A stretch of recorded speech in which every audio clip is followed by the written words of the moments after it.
Hi everyone, it's Webby here. Hope you're all well. I'm just going to do a video to talk about our Snowdon challenge on the weekend that we did, raising money for the Tommy Crush Foundation. We put together this challenge for our club. I believe Mark from the crew team set it up for a lot of his team to go and do Snowdon. Me and Eric have been speaking about it since about February, about going to do Snowdon, a bit of a mountain climb.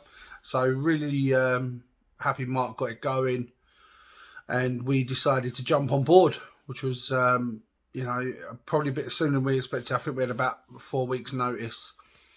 So a few other got together, a few teammates. So it was myself, Eric, Danny Jones, and my brother Mitchell that come from our team, Calm84 FC down here in London. There was 12 from Calm84 crew that went up there as well. So yeah, approaching the climb, I was looking at it. We joined some groups on Facebook talking about the Snowdon climb, people's different experiences, which was really, really helpful. All the different sort of paths you can go up and stuff like that. It was our first time climbing Snowdon. It was ideal weather conditions as far as we could see. Great time of year to go. You know, end of July, 24th of July we went. And yeah, it was all set in motion. So we, Eric found a little sort of bunkhouse for us right at the bottom of the mountain. Amazing little bunkhouse for us, which was cool. So we decided to go up. Looking at it one night, I was looking at some photos on the forum and seeing some photos of someone catching the sunrise. So I put it on the group and said, like, is it just me, or have we all thought, you know, what the sunrise would look like from up there? And it turns out, yeah, the boys said, they've all thought about it and let's go for it. But being a 3-hour climb, that meant we left at 1 a.m. Well, we got up at 1 a.m. to go and do it. So we had to be up there by 5:15, 5:15 sunrise. So Friday the 23rd, I picked Eric up in the morning. We went and got Mitchell, and then off to Danny Jones in Oxford. Took a couple of hours. Some really horrible traffic on the M25 was crazy. But we got round to Oxford by about 2:30, 3:15. Then there was just a hell load of traffic Friday, I suppose. We wanted to sort of travel midday, but it just didn't work out as well as I thought it would. It was a bit crazy. The traffic was mental. So we didn't end up getting there till nearly 9 o'clock at night. We did have a couple of little stops to check out some views and stuff once we got into Wales. Once we come through the border, I suppose, into Wales, the landscape was just amazing. Mountains, just greenery, lakes. It was just beautiful. Proper mountain drive for about an hour and 40 minutes to right at the back of Snowdonia, where we were staying in Llanberis. So yeah, it was a beautiful drive. We stopped at a lake right near Llanberis, gorgeous lake, and you could see Snowdon. You'll see some photos of that in a little bit. The four of us with Snowdon up behind us.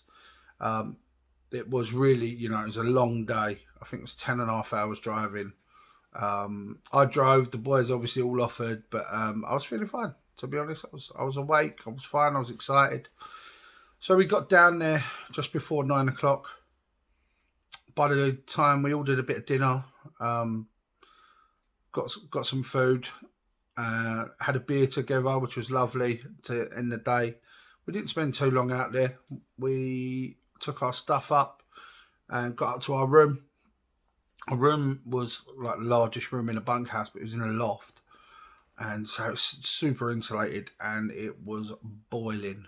Absolutely. I couldn't tell you how roasting it is. I'm sure a radiator was on that Jonesy turned off, if I can remember correctly. It was, absolutely roasting. So we really couldn't sleep that night. We had a bit of a laugh together, and then we tried to get off to sleep. Everyone went sort of quiet. I was absolutely soaking, dripping. I I could not sleep at all. Kept going in the shower, throw cold water on myself.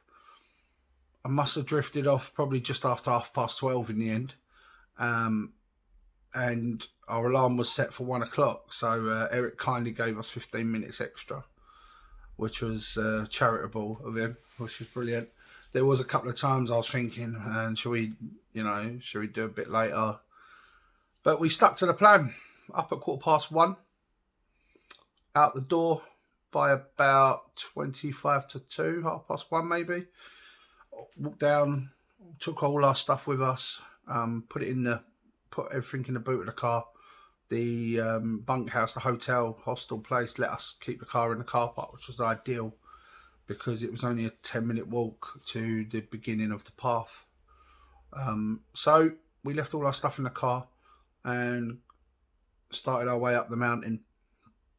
A bit nervy, but more excited. We knew the beginning of it. There was going to be a really steep hill in the beginning, and that would be a little challenge straight on.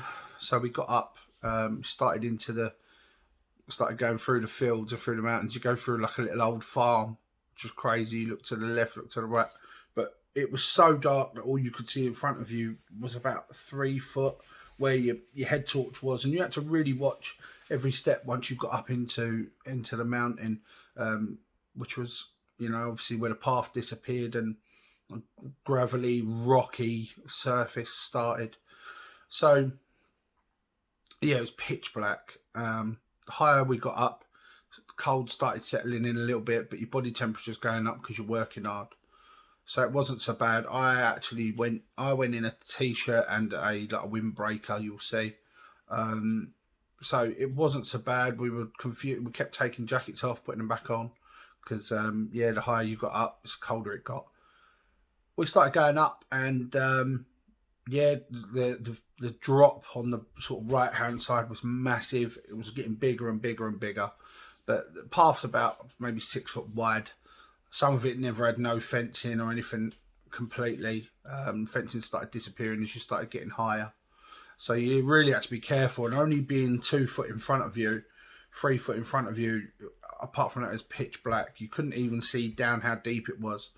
The moon was being blocked by the clouds, so it was a bit it was a bit sketchy, I suppose. As we started getting a bit higher, the clouds coming across, it was started to pick up a bit of wind. So, the wind started battering you on the bottom of a mountain, and as you're going up, we put our layers back on, which was it was handy. I lost the glove. I don't know where it was. I think I left it down in my car. I still haven't actually found that glove, so probably in the bunkhouse. So I had one glove on and my windbreaker. We continued up. There were some really tough bits. There was a part, if you can imagine, going upstairs 2 by 2, and that was the boulders that were all linked together to try and make some sort of stairs. But it was just boulders, so you had to watch every single one. A lot of them were smooth, so you could slip. You just didn't know, and they were sort of on the path. But then you had the drop on the right hand side. We all pretty much went up in single file. Jonesy went out in front to scout it out, make sure everything's safe for us. He was a little bit more out in front. Then there was Eric, me and Mitchell, that we sort of stayed, in tandem. That was really hard work, the big blocks going up. For me, my quads killing. I'm 23 stone rods, I'm a big lump.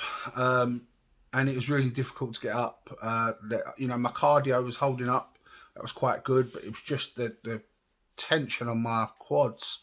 It was so intense, really, really intense. I mean, you go up, you can imagine going up 2 stairs at a time, and you go up a flight of stairs, or you go up 2 flights of stairs. Well, we were going up them blocks for about 20 minutes, constant. There was no flattening out. It was just constant. And then there was multiple ones of them, and it was multiple sets of these block stairs that you could go up, and they were so difficult because you have to pick your route so your foot wouldn't slip. So it was difficult. Yeah, we knew it was going to be challenging. I knew it was going to be challenging.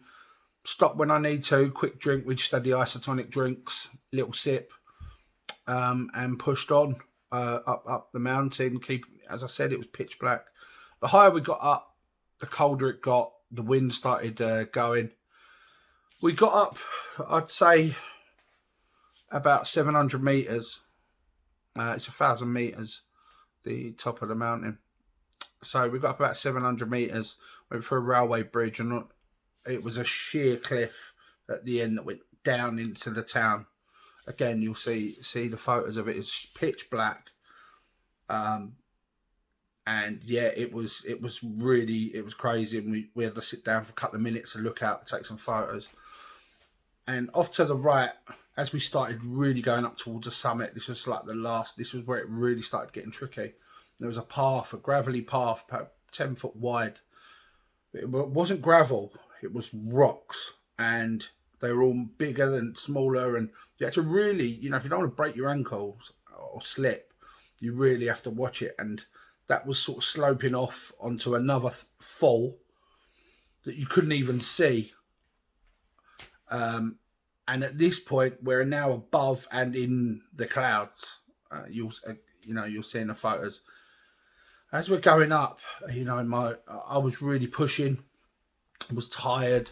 My body was tired. My mind was tired. It was from the day before and only sort of half-hour sleep.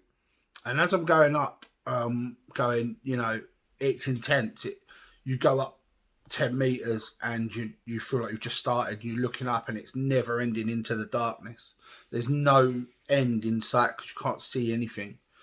And we were going up, and I must have got, I don't even know how far it was up in terms of halfway or whatever.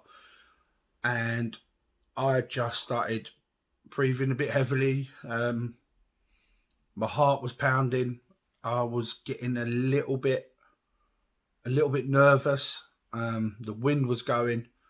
The wind shook me a little bit, and as I said, I'm a big lump, so the wind to move me just a little bit, put me off a bit of balance. I thought it couldn't touch me.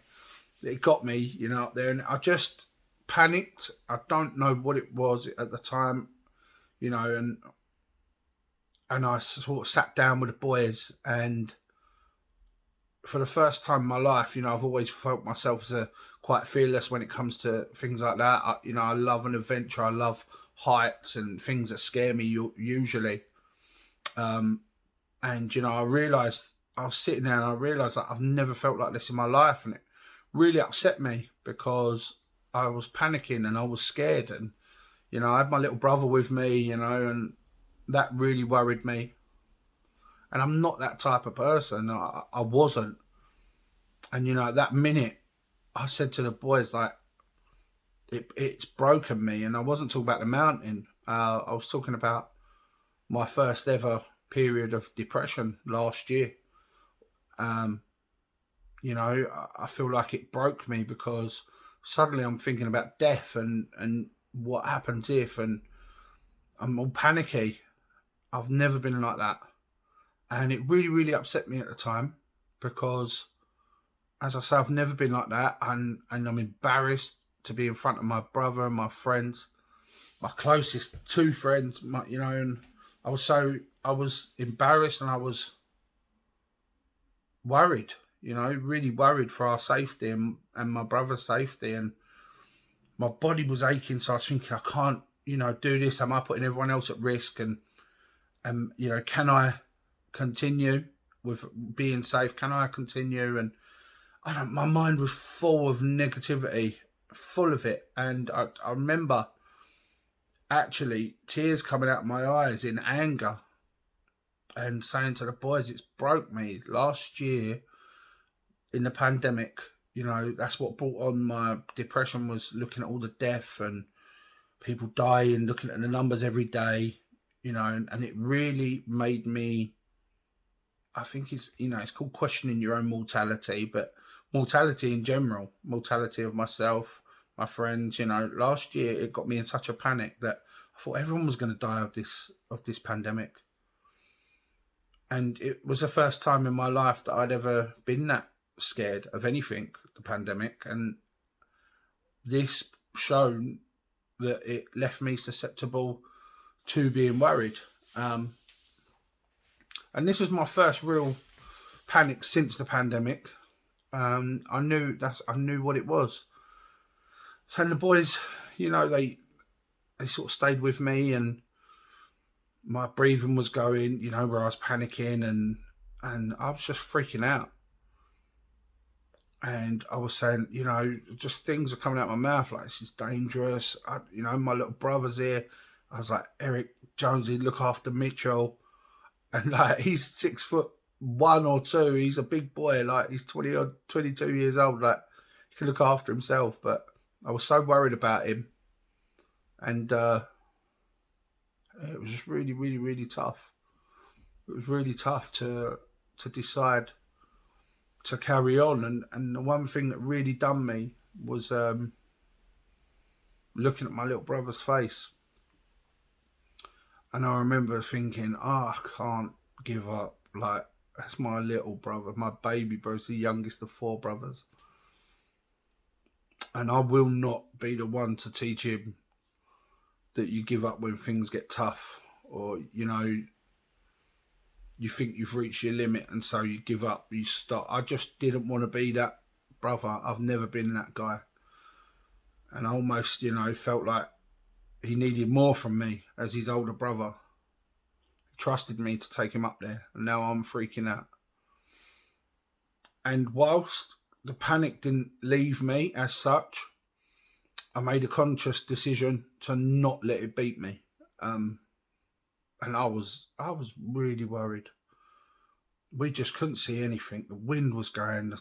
We were in the clouds, so we couldn't see nothing. We're going up a mountain. You can't see where we're going. It was intense, and you had to sort of lean down when you were walking because it was really, really steep. But we were step by step. I held on to the boys. It was really, really tough. We went piece by piece, step by step. I kept my head down. I made sure every step I took was safe. You know, I held on to the boys when I needed to. If I ever felt wobbly on my knees, because now the shock set in, my legs are going. I felt a bit wobbly on my feet. And it was a really rough sort of last 20 minutes to the summit for me. And we got up there and the clouds worsened, so you couldn't see anything. We couldn't see the sunrise. It was completely grey. You could barely see 10, 15 foot in front of you when the sun did come up.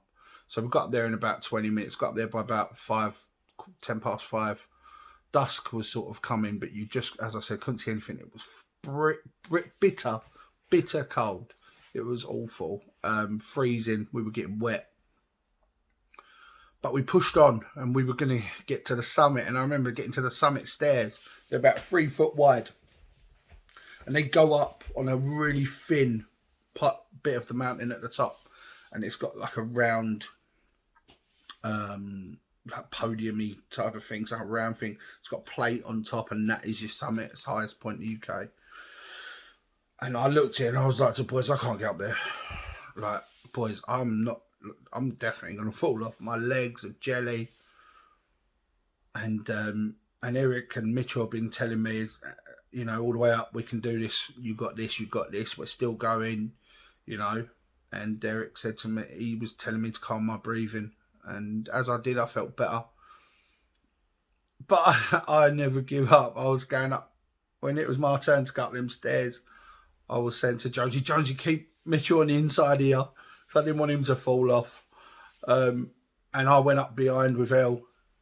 And I literally went down on my knees and crawled up there one by one. I got up to the summit, and you'll see our summit photos. Once I was up there, I was okay. My problem was getting up and getting down of things, slipping on stairs. That's my issue. I'm forward thinking now. What if I slip on the stairs on the way down? I was thinking before, what if I slip on the stairs on the way up?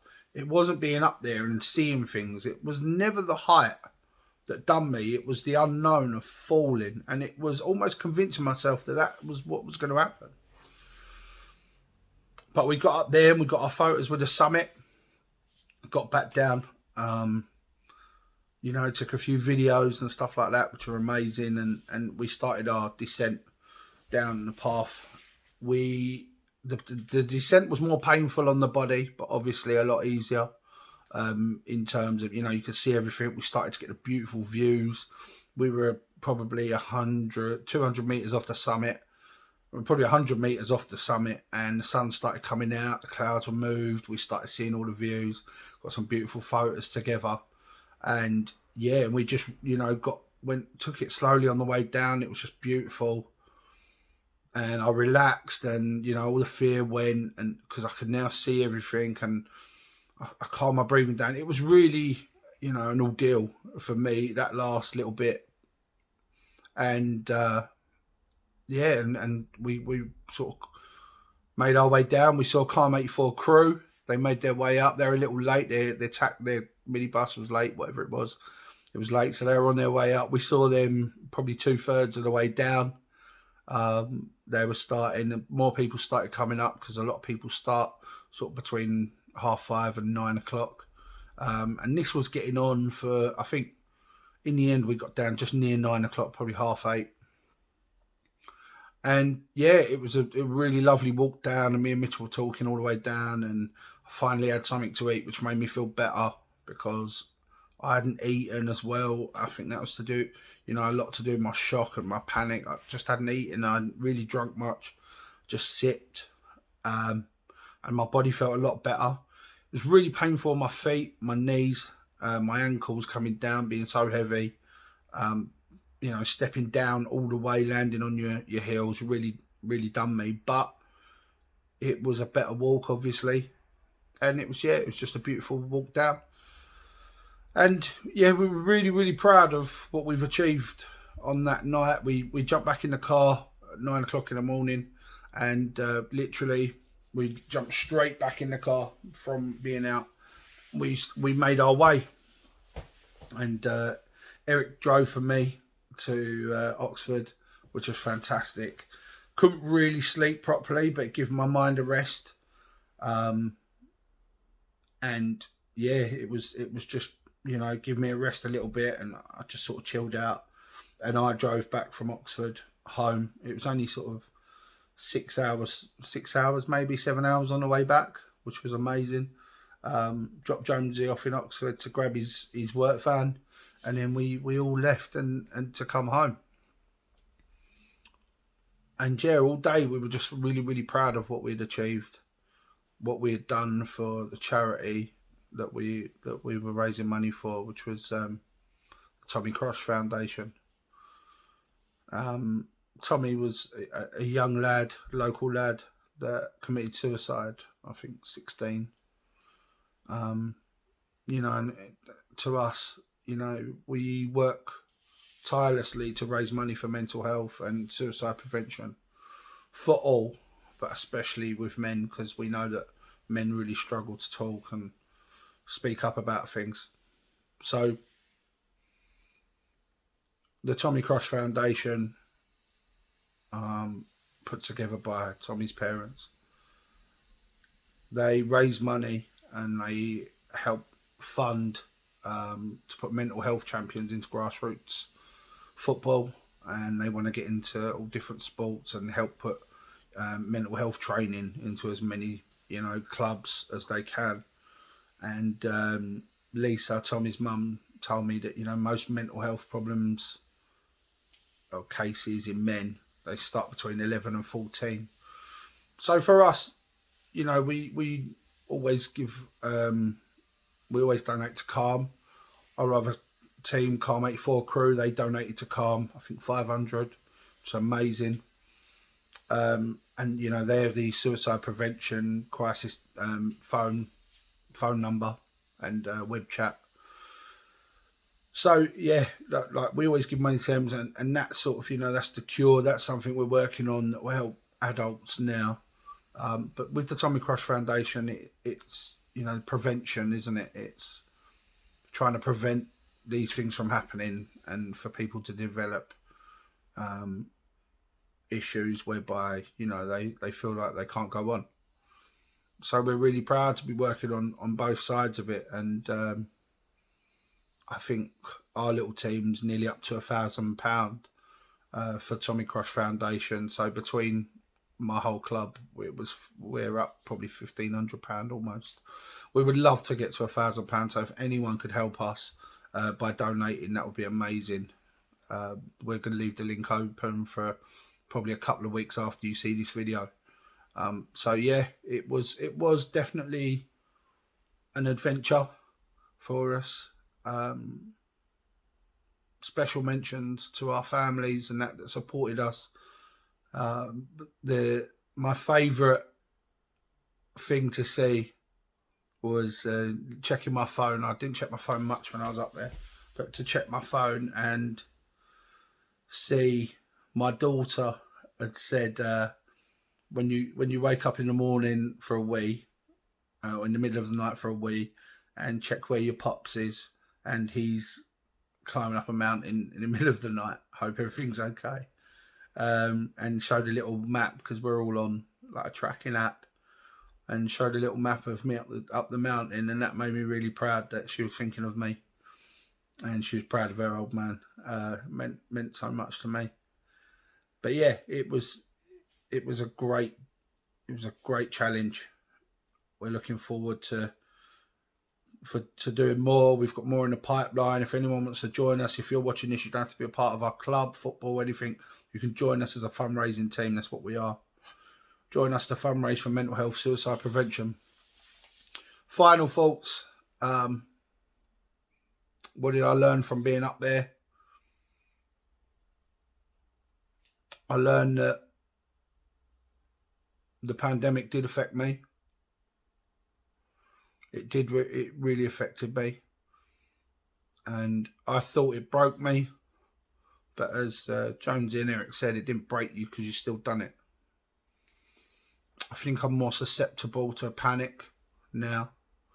But, you know, sometimes it isn't about the things that happen to us. It's how we deal with it. And I think now I know I've got that string to my bow that I can push past when things get hard. I can push through even when my body's telling me there's going to be certain death. I still pushed on, albeit with the help of my friends. You know, I think I've found a strong, you know, part to me that knows now that when instead of just saying I can do things, that I can do them and I can overcome my fears. And I'll be looking to overcome more fears in the future, because I know more are going to pop up now.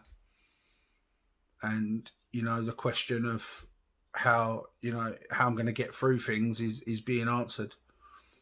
And that's with a bit of bravery, a bit of courage, making a choice to do so, finding a reason, you know, within yourself, and relying on your friends, because they are there to help you.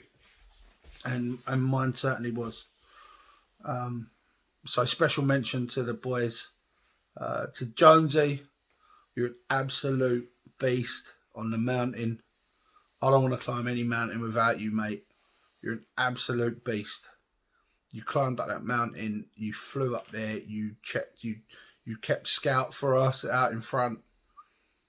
And yeah, you're just absolute beast up on that mountain. I wouldn't want to go with anyone else. Little Mama Eric, my co-driver, made us all packed lunches while we were up there. You know, I've known this kid since we were 3 years old, and we've had some adventures, and I didn't expect anything less from him while we were up there. And he looks out for all of us.